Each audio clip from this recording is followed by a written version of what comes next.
Like there are always going to be ups and downs in life. Like that is life. But how I react to those moments and how I take care of my brain health, my mental health, oftentimes our brain tricks us and we have a lot of what we call thought distortions. So like irrational fears, right? Like your physical environment being clean has a really big impact on your brain processing things clearly. But having gratitude has been proven to have a lot of like scientific impact on your body. It actually calms your mind down. Mental health includes emotional, psychological, and social well being. It affects how we think, act, and feel. It's that one factor that helps us manage stress, relate to others, and make healthy choices. But how can we make sure that we are taking care of our mental health? What are those key factors that can help us take care of our mental health? I'm your host Anushka, and in this episode, we'll talk about mental health being a key to success. And we have with us Ishita.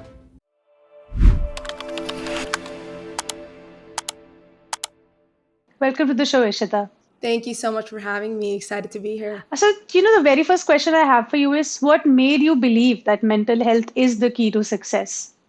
What's your journey been like? Honestly, of course, I formed this thought through like experiences in my Mm-hmm. life because initially I definitely did not think mental health was the key to success. I didn't even know what mental health Mm-hmm. was. I actually grew up thinking that, like most people, I grew up thinking that hard work, persistence, discipline, those are the things that are key to successes, right? Mm-hmm. And they are. I'm not denying that they're not. I still think those are like very key, important things for someone to be a successful person, along with having like some sort of basic intelligence, right, for the area that they're trying to be successful in. However, over time, I started to notice that like I always used to work hard, I would have discipline, but I saw that there were drops in my life when I would be very successful and then I would see like myself completely stagnate. Mm-hmm. I don't call it failure. Like I would have like a elongated time where I just wasn't doing well in my career or in general. And there was actually a time when this was when I was working at Facebook, and I was like on a career high. I was working at Microsoft before that. I was getting promoted almost every single year in my career. At one point, I was getting promoted every 6 months and get really high ratings. And then all of a sudden, like one of my ratings came back at Facebook, and it wasn't like a bad rating. It was like I kind of met expectations, and I'd never gotten that before. I was always like exceeds, right? And I like naturally got very frustrated, and I was like what am I doing wrong Mm-hmm. to meet expectations?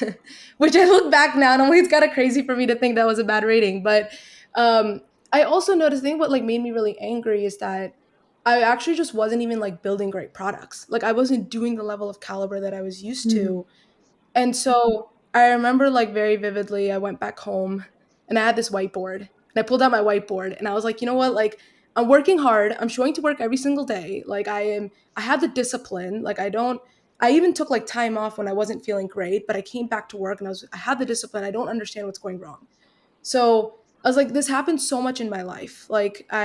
This happened in high school when I used to debate in high Mm-hmm. school, and I was like going to nationals, going to states, winning first place. And then all of a sudden I dropped and stopped winning any tournaments at all. Like I wasn't ranking at all. It happened in college when I like got into the honors school. I got into an honors dorm in my college, which is like a big deal. Mm-hmm. I had really good GPA, started my startup. I started a startup when I was like first year of college. And then all of a sudden, I see a drop and my GPA just starts to like plummet. Like I started getting like really terrible grades. And I was still like showing up to class. I was still doing my homework, but things were just not making sense to me. Like I was not retaining information properly. Mm-hmm. And so I drew out my life, and it's like a little bit like a sine curve, like what I said, like highs, lows. And I was like, what's the variable that's like going wrong here? And in the lows, like naturally there were things that were happening in my life, like my personal life, or even something that might be happening in school that's affecting me in a negative way. Things weren't going my way. But the way I reacted to this was by I stopped taking care of myself. Mm-hmm. Like I stopped working out. I stopped eating healthy. I'm a pretty healthy eater. Um, and I would stop hanging out with friends. I would stop doing anything that would really be like important for my brain to function Mm-hmm. properly. I was still showing up, still working hard, still having the discipline to be at whatever, like I said, to be in school, be at work. Um, but my brain wasn't functioning at its utmost best because I stopped taking care of my brain health, like Mm-hmm. my mental health, just because there were lows in my life. And so I had this like moment, it was like an eye opening, I guess, moment for me where I was like, I need to change my narrative. Like, there are always going to be ups and downs in life. Like, that is life. Like, anyone who's like older than the age of 16 knows, like, like that's life. But how I react to those moments and how I take care of my brain health, my mental health, is how my mind is going to process it and how my mind is going to react and therefore be able to think creatively and get out of it. So really, the key to success is getting over Mm-hmm. adversity. And it is, yes, hard work, discipline, but the real key to it is getting over adversity. And the way to get over adversity is by taking care of your mental health or your brain health. So how do you So study? that's So, why. how do you stay, mentally fit, regardless of what's happening in your life? What are the steps that you take to keep things in place, to keep yourself motivated and mentally healthy? So this was definitely like, it's been years and years of effort to figure this out. Mm-hmm. And I think it's something different for everyone. I have to like caveat with it. I'm going to say what I do, and I think it's like somewhat generically true for most people. But there's so many things that, like, depending on the type of person you are, the type of skills you have, you're probably going to need to do a different variation of things. But so I guess maybe before I tell you what it is that I Mm-hmm. do, I can start off by telling you how I figured it out, because I think it'll be generically helpful for anyone that's listening to Definitely. this. Um, yeah, so I actually figured it out by um, understanding what how the brain works. I actually went into the deep science of like the Mm-hmm. neuroscience, right, of our brain function, and understood like what is food for our brain, like how does our brain connect with the rest of our body, how do we think creatively, how do we think logically, right? And logic is really just, it's a lot of a brain sending a lot of like, in layman's term, it's there's a lot of activity that happens in your brain and it connects to so many different parts of your body, and then you come up with logic, right? And so again, I'm not a neuroscientist or a psychologist, but this is my like, I guess, dumb understanding of Mm-hmm. it. And your brain takes certain types of food, and that food is oxygen, that food is, it's actually literal food you take in your body that gets converted into brain food, Mm-hmm. right? If you ever heard like eating almonds is good for Yeah. you, right, when you grow up hearing. So using all of that, I actually have like 5 things that I try to Mm-hmm. do every single day. I try to practice it on my high days, and I like work really hard to even do it on my low days. Um, which, like, first and foremost is having a clean environment around you, right? Like, your physical environment being Mm-hmm. clean has a really big impact on your brain processing things clearly, because if your physical environment is cluttered, then your brain has so many different things it needs to focus on that isn't maybe the core problem that you're trying to focus on, and it's so many distractions. So get rid of the distractions. Like, first clean up your physical environment so that your mind can be Mm-hmm. clear.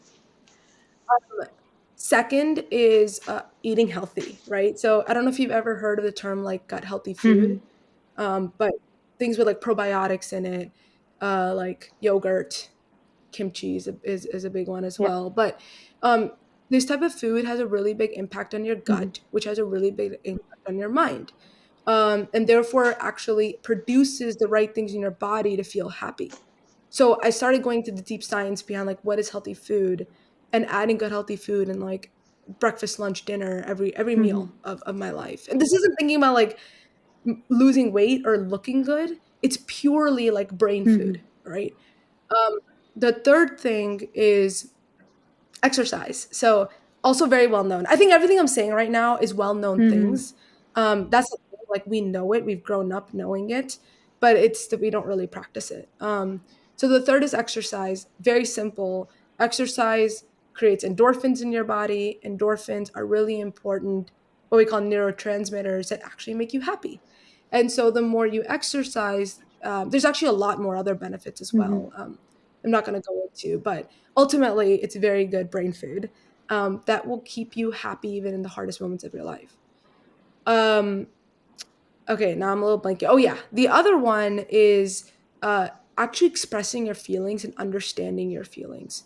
So when you're going through, I mean, every day I've met people who are really good about this like regimen where they do this every single day, try to understand what they're feeling, certain parts of their day, and they become very good at being in tune with their feelings. Understanding your feelings is very important, and why you're feeling the way you're feeling is important, because oftentimes our brain tricks us, and we have a lot of what we call thought distortions. So like irrational fears, Mm-hmm. right? Like if if our boyfriend broke up with us, or like our relationship went south, then we think that we're never going to be loved again, or like that we think we're never going to find love again. We start to have these like we start to become fortune tellers, which is something that we're not, and come up with these like yes or no, black or white way of thinking, which is not what life is. Life is like every shade of Mm-hmm. gray, and you don't know what's going to happen in the future. And so catching yourself and understanding what you're feeling, what's causing that feeling, is very important. And the way to do that is like by talking to somebody. I have a life coach. I should have mentioned that. I've had a life coach for like almost 6 years now, and for the last 2 years I've been seeing her like every two Mm-hmm. weeks and she constantly keeps me in check. um and someone I can express my feelings to. And then I also write, right? Like I write on LinkedIn. I have a Mm-hmm. journal. Journaling helps a lot, but it's like it's one of the best habits that you can have for yourself. So the last thing is having Mm-hmm. gratitude, right? Like being okay. Also, something we hear a lot, like people always say this. Well, they'll be like, don't be thankful for the things that you have, like stop worrying about the things you don't have. I don't mean it in that Mm-hmm. way, okay? When you don't have something and you're struggling through something, very much like accept that you're struggling through it and get out of it. But general attitude of giving gratitude every single day, saying like I'm thankful for this every morning. Some people pray and say it to God. Some people say it to like themselves. Whatever it is, I say it when I right before my workout. I like have like I say like three things I'm thankful for, and then I start my workout, Mm-hmm. which gives me like a thoughtful workout. Um, but having gratitude has been proven to have a lot of like scientific impact on your body. It actually calms your mind down. It leads to positive thoughts. Therefore, it actually improves your level of thinking. Mm-hmm. Um, and overall, just relaxes your whole body. It actually releases things in your body that relax your body. And so, really, you're only benefiting yourself by being thankful or saying positive things to people, thinking positively about other Mm-hmm. people, right? It is brain food for you to relax your brain. So yeah, these are all the things that these five things I try to do almost every single day. I mean, that's really, very straightforward. So these are the 5 steps that you can, and I think I agree with you. These are very general in a sense that this is something that anybody can, if there's an intent to it, it's very easy to incorporate that in our lives and, just do it day after day. Try to do it on our low points and, uh, you know, and maintain it during a high points. Something that adds to this struggle is going through stress, and then it becomes burnout. So my next question is, it's a very common problem that people deal with, especially at work. So how would, if you know to put it in a way, how can somebody get over it in a way? How can somebody deal with burnout? Burnout is definitely, I think, like one of the pandemics of our era right Mm-hmm. now, especially in like tech industry, but across like so many industries, medicine, everywhere really. And so um, I think first and foremost, it's important to understand what burnout Mm-hmm. is. I don't think like everyone fully understands what burnout is. A lot of people have the misconception. I had this misconception that I thought burnout was just working so many hours in a day. And that's how I get burnt out because I'm like being crazy Mm-hmm. overworked. Um, but this is where like again, being in tune with your feelings is very important, and understanding like what's happening in your body is very important. Um, Burnout, from my experience and from like talking to a bunch of psychologists, it really just comes down to two things why someone gets burnt out. It isn't typically working many hours. I mean, think about it yourself. Like there might have been a time where you worked so many hours doing something that you love and you feel so energized after it, right? So then why'd you not get burnt out, Mm-hmm. right? So it comes down to two things, which is one, not actually enjoying what you do, and not feeling fulfilled in the thing that you're doing, or feeling like you're growing in the thing that you're doing. Mm-hmm. So that's one. And then two is not feeling appreciated for what you do. So you could be like loving what you do, maybe even working only 8 hours a day, like you're not working that much, maybe in 6 hours a day, but no one actually like appreciates you, and instead they're micromanaging you Hmm. or making you feel constantly bad for what you're doing, that's also going to lead to burnout. So I think one is like recognizing what is it that's causing your burnout. Is what which one of these two things is causing your burnout, and then tackling that head on, right? So it's still like, and recognizing again, like the more cognitively fit you are, the more like mentally you're taking care of your brain, the more likely you are to recognize what it is that's causing Hmm. it, more likely to understand how to respond to it. So if it's the first one where you don't actually enjoy what you're doing, um, then talk to your manager about it. Like try to find something else to do in the company that you would enjoy, or add on to your work, or find some sort of side project where like you will be fulfilled through everything. Or leave, right? Like go find another job. Like your mental health is not worth it. And I'll explain a little bit why like your mental health is not worth it. Everyone Hmm. says that, but what does that really mean? But then on the second point is, if you feel like you're not being appreciated, that's also another very honest conversation you can have with your manager. Like I've had both of these conversations with my manager in the past, where I felt like I was not being rewarded in the right way, the way I like to be rewarded. Hmm. Which for me isn't promotions or anything like that. For me, it was I genuinely just want to hear my manager say he did a good job. And I told him that very upfront, that that's what I need out of you. And when I wasn't enjoying what I was doing, same thing. Like I told my manager to give me either different work or add on to my work, and I would still feel happy because at least I'm doing the things I want to do. Um, and then of course the third option is leave, and I've also done that. Hmm. So like leave and get out of it, because ultimately, um, if both of those things are not working out in your favor, even though you've talked to your manager, your team, whoever you need to talk to about it, then the feeling of burnout is, it's stress, like you said. And what that means is like you're releasing actually a lot of really harmful chemicals in your body when you're feeling stress, which is called cortisol. And feel free to like read up on it. I'm not going to go into it right Hmm. now, but it has the worst effect on your body. It's literally killing your body. I mean, there was a point like a year after me being super super stressed, I think it was again at Facebook, I was super stressed. A year after being stressed, I literally would like run my hair, my hand through my hair, and like so much hair would come Hmm. out. And I was like, I'm not even stressed anymore.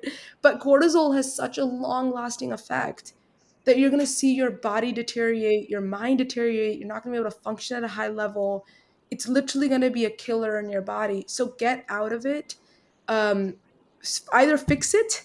And if you can't fix it, then get out of it. Never leave it Hmm. alone.